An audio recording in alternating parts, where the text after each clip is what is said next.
बड़ी खुशी की बात है कि आज भूमिहीनों को एक बार फिर से भूमि, चूँकि बीटी न्यूज़ ने लगातार इस लड़ाई को आगे बढ़ाया और लड़ते रहा, और आज सफलता की पहली सीढ़ी पर हम भूमिहीनों को लेकर के आए हैं, जहां भूमिहीनों को अब पर्चा मिलने लगा है। मामला सादपुर का है, सादपुर पूर्वी पंचायत का है, जहां काफ़ी संख्या में भूमिहीन लोग रह रहे थे।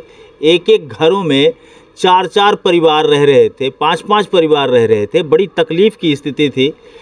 पिछली बार भी हमने इसे प्रमुखता से उठाया था, लेकिन इस बार विधायक साहेबपुर कमाल के सत्तानंद संबुद्ध ने इसको संज्ञान में लिया और इस मामले को इतनी गंभीरता से लिया कि एक सूची बनाई गई और उस सूची में बहुत सारे लोगों को कल प्रखंड में पर्चा भी सुपुर्द कर दिया गया है।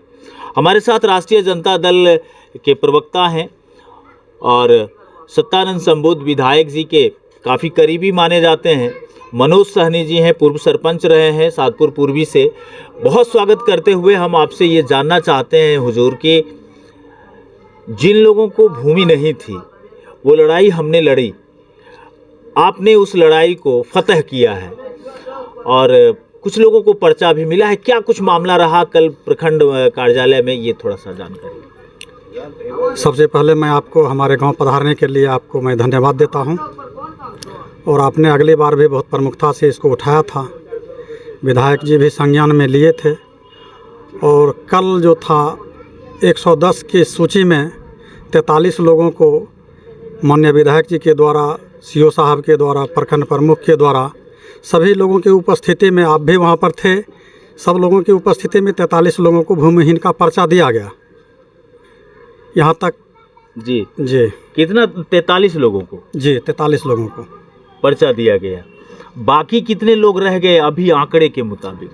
शेष जो लोग हैं उनकी प्रक्रिया जारी है, क्योंकि उसमें सारा कुछ थोड़ा सा टेक्निकल इशू होता है। ऑफिशियली वर्कर वो सारा काम चल रहा है। शेष बाकी लोगों को भी दिया जाएगा।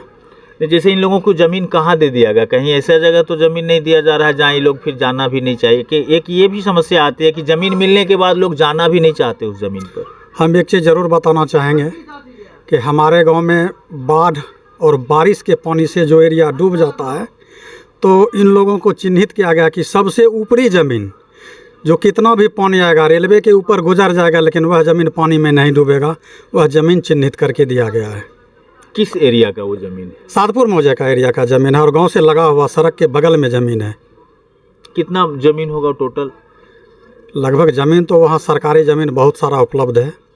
उसमें से इनको जो एक्वायर करके दिया जाएगा, बाय प्लॉट काट के दिया जाएगा। अच्छा, क्यों नहीं एक ऐसी योजना लाई जाती है जिसके तहत सारे भूमिहीनों को एक कॉलोनी बना करके उन्हें दे दिया जाए? सरकारी नियम के अनुसार यह नियम तो है कि क्लस्टर योजना के तहत एक बड़ी ऊंची इमारत बना के इसमें कॉलोनी काट के दिया जाए। अगर ये लोग चाहेंगे तो वह भी हो सकता है। थोड़ा इनको धैर्य रखना होगा उसके लिए, और चाहेंगे तो वह ज़रूर होगा। बाकी जो है इन लोगों को कब तक मिल जाना चाहिए? 1 महीना के अंदर बाकी लोगों को मिल जाएगा। 1 महीना के अंदर। देखिए, बड़ी खुशी की बात है कि जो लोग भूमिहीन हैं और जिन्हें पर्चा मिल गया है उनके लिए तो बहुत खुशी की बात है, और जिन्हें नहीं मिला है उन्हें भी दुखी नहीं होना है, इसलिए कि कहा जा रहा है कि 1 महीने के अंदर सारे भूमिहीन, जो भी सादपुर पूर्वी के पंचायत के क्षेत्र में रहने वाले भूमिहीन लोग हैं, उन्हें भूमि मुहैया कराया जाएगा, और जिसकी एक समय सीमा रखी गई है 1 महीना।